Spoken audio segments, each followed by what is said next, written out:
Hello, and welcome to the Satoshi Show. This show is brought to you by Brick Universe, an incredible series of conventions which happen all over the United States and are a wonderful place to learn many of the topics that we talk about on Learning with the Labrador. Today we are recording the Satoshi Show, but on all of our programs we focus on science and fact-based education. It is extremely important.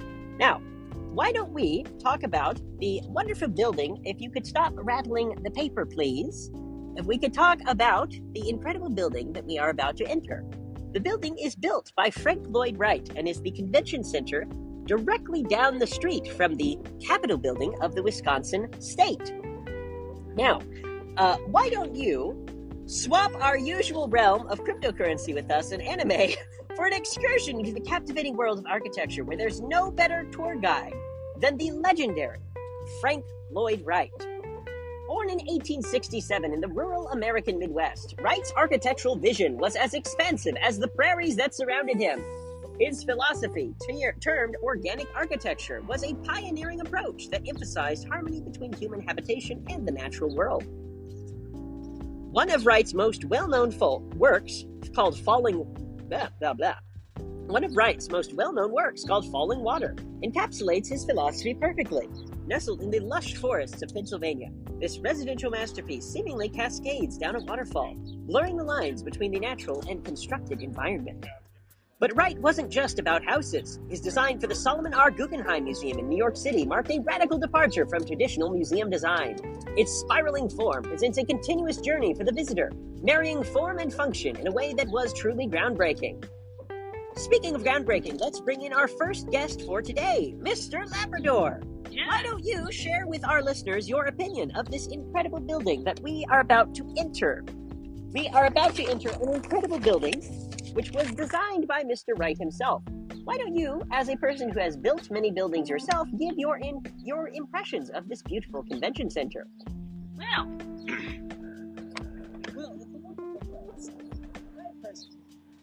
Speak up, my dear. It is important for them to be able to hear you.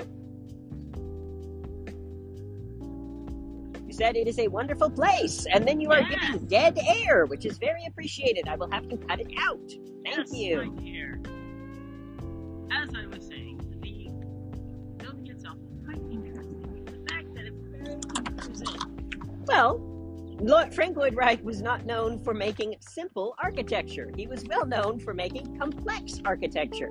Architecture with function secondary to form.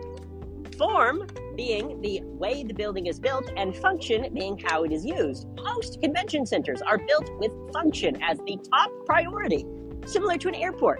An airport is a beautiful building in many cases, but it is functional first, and its form, its shape, its design comes second. Now, in comparison, we are currently walking down the incredible promenade that is in front of this building.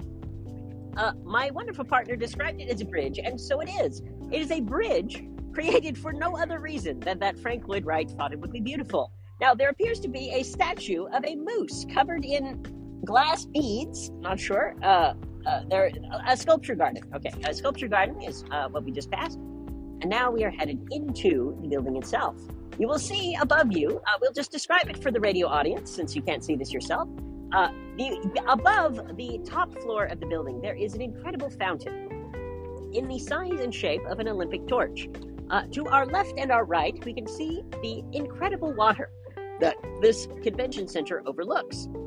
In addition, with space-age designs, which was very popular at the time when he designed this building, we have large glass balls that appear to be lights for when it gets dark. We'll have to make sure to get lots and lots of pictures for our radio audience to be able to view on our social media pages. Now, why don't we proceed inside and see what we can find? And why don't we take a quick commercial break? Thank you very much for your time and attention, my friends.